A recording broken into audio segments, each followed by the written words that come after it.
Welcome to the Extra Mile podcast for bar exam takers. There are no traffic jams along the extra mile when you're studying for your bar exam. And now your hosts, Jackson Mummy and Megan Saya from Celebration Bar Review. Well, hey, everybody. If it's Monday and late in the day, it must be something new has happened with the bar exam. And well, here we are. Hi, Megan. How are you? Hi, I'm doing well. How are you? Oh, my goodness. This is just getting to be a regular event for us, isn't it? Yes, apparently every week we'll have some new and exciting news to report. I feel like, I was a broadcast journalism major for a couple years in college and never thought I would be returning to it. But apparently this is part of life now. Well, in case you can't tell from the backdrop behind me, we're talking about D.C. today. The District of Columbia made a bombshell announcement, I think, really, just a few minutes ago. Why don't you bring everybody up to date on what that announcement is? Yeah, so for anyone who's watching this later, as of June 8th, goodness, what month are we in? As of June 8th, the DC bar has determined that they will not be holding an in-person exam at all for the rest of 2020, and instead they are going to do the NCBE's sort of UBE light exam on October 5th and 6th. It's online. It will be open to anyone who would be ordinarily applicable to sit for the bar in DC, but the big flashing neon caveat is it is not transferable. So your score, if you are taking this exam, will only allow you to be a member of the DC bar. No other state, as of right now, is accepting scores from this smaller, pared down online UBE exam. Yeah, and let me just explain for those who are sort of trying to figure all that out. The District of Columbia bar really means that if you cannot transfer it out, you can practice in DC Superior Court. That's it. It's not the Supreme Court. It's not the Federal Appellate Court. It is the DC Superior Court. And that is a very small court. It's the sort of the state level courts in any other jurisdiction. And it is one of the least valuable bar memberships probably to have in the country, maybe the least valuable because it's so narrow. So the beauty of the DC bar when they switched to the uniform bar exam was that here was this small jurisdiction giving a test that you could then apply the score somewhere else. By moving the date and going to the plan B of the national conference, it's now not a transferable score. So what that means is if you were planning to take the DC bar in September and transfer your score to New York or somewhere else, that plan is gone. It isn't going to happen and you can't do it. But it's even a little bit worse, right? Because of the funding or the pricing. Yes. So really, unfortunately, they just had locked in their registration and the application fees on the 5th. So what happened is they have explicitly said that they will not be offering any refunds. So if you already paid to take the bar in DC in September, you cannot get your money back. They will transfer it to another sitting. So presumably you'll be able to switch over to the February 2021 exam, which God willing, will be a normal UBE exam and be portable. But as of right now, you will not be able to just get your money back. You will have to either sit for the October 5th and 6th administration online, which is not a portable score, or you will have to wait until another test administration when they give the full UBE if you need that score to be transferred to another jurisdiction. Yeah. We were talking before we went up live that there might be some applicants for the DC bar who would now decide they still want to get a UBE jurisdiction in this sequence. The danger here is, of course, you're going to forfeit the money that you paid to DC for your application or at least postpone it. But then the second part of that is you got to move very quickly to find a jurisdiction that will let you still apply for the UBE for presumably the September 9th or September 30th date. Don't be looking for an October 5th date because no matter where it is, it's the same problem. It's not portable.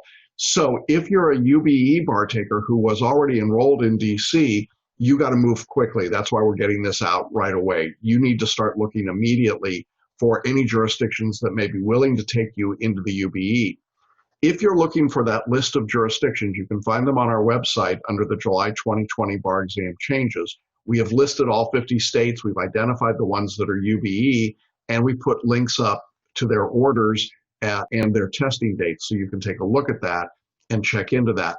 As we're talking right now, I cannot tell you off the top of my head of any UBE jurisdiction that has thrown open their doors and said, we're still accepting applications. I don't know that they're not, but I can't tell you anybody that has. Are you aware of any? I mean, it's all really complicated. A lot of them might be closed by now. Some are still doing priority applications. Some are in the second or third waves of those priority applications. It's really, you're going to have to search around and figure out who's still open, who has, and the key things look for who's still accepting applications, who is accepting applications from people who are repeat bar takers, if that's you, as that's most of our students, who's taking applications from out of state bar takers, so if you did not go to law school in that state, and who is still offering the uniform bar exam, and so that the score will be portable to whichever UBE jurisdiction you intend to practice in. Those are really the key factors that you're going to need to look at. And DC has now taken itself out of that in a really major way by having a non-portable score for the rest of 2020. Yeah, absolutely. The final thing I think we should point out is that we still don't know what the October 5th and 6th test will look like. We can assume at this point that it would be in some way cut down. It doesn't appear it will be a full multi-state bar exam, not a full 200-question exam. I'm not entirely clear why it's a 2-day test if we're not doing a full day of the multi-state. It just all of that is kind of weird. And as you and I had speculated last week, until a state jumped on this, I'm not sure the NCBE necessarily even knew what they were going to do with it. So now, someone has called their bluff and said, okay, that's the test we want. Now they got to go create that test, whatever that looks like. And so we've got that. I think we would be remiss if we didn't also talk about California just for a minute, because everything goes back to California. We continue to not know what California is going to do. I don't know that this first state jumping onto the October 5th and 6th bandwagon is going to change anything for them. So I just want to get that out there right now, because I know we're going to get just bombed with questions about that. Do you agree? There's no reason to believe that this changes the California situation. Because California is not a part of the UBE, I just don't see how this factors in. California just has no incentive to take the national conferences exam. California has written an exam. They are hoping to give it online. The only thing that they really depend on the NCBE for is the multiple choice, which some states have just jettisoned altogether for their 2020 exam. We just don't know what's going to happen with that with California. But that's true. We get a lot of questions like, well, what's going to happen with California? I really see these as distinct. If you are in a non-UBE state, as of right now, this should not impact you at all. But interesting to keep in mind, if you're in a UBE jurisdiction, if you're taking a UBE test, keep your eyes out, check that email, make sure, because we may start to see more states follow now that the first one has kind of jumped. Yeah, I mean, if the dominoes start falling, right, with the first state taking it, does that mean we could see it in New York or somewhere else? It's possible. I think the odds are greater today than they were a few hours ago. I'm really surprised that anyone went for it. But as you pointed out, DC might be the logical one because there just wasn't any physical place to socially distance. I mean, it's not like you've got a lot of places in the District of Columbia, to be able to give the test. So. Okay, so that's where we are. What do you think the odds are we're going to have more updates before a week is out? No, I'm sure we will. So if we do, we will continue to update you guys. Make sure you join the Friday webinar. We talk about this at the start of every webinar. We talk about all the changes that have happened within the last week, and then we kind of get to take them all together. This is really looking at this isolated, the map could look exactly the same by the time we get to Friday. I have a feeling it won't look exactly the same in 4 more days. But yeah, so definitely keep your eye. We will keep you guys updated as soon as we hear things. We do our due diligence, double check, make sure it's real. We don't want to pass along rumors, but this has been confirmed by both the NCBE and the DC Bar. So this is true information, so we're passing it along to you. Yeah, and the last thing I would say to our students is that if, as a result of this change, now you have to change your exam jurisdiction or your exam date, let us know that. It's not a problem at all. As we find out what this test actually looks like, we'll offer our suggestions. I don't presume or don't think we're going to change our course in any significant way, but because we think all the same topics get tested. They said all of the same topics are testable as for the full length UBE. So this is not a change at all in the subject matter. It's only a shortening, and we don't have the reliability, unfortunately, that we have with the full UBE test that's given throughout the country. So yeah. So, I don't think you and I are jumping up and down and saying everybody run to DC.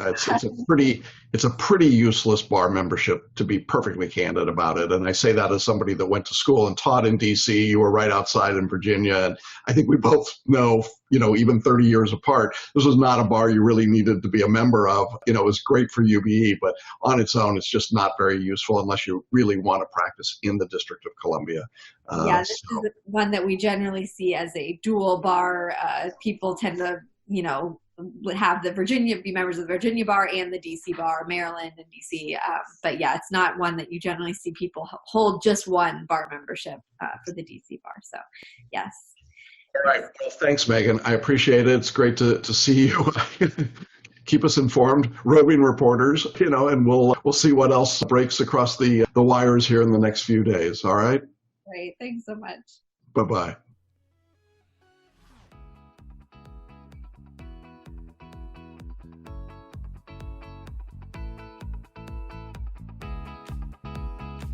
Thanks for listening and watching the Extra Mile podcast for bar exam takers at celebrationbarreview.com.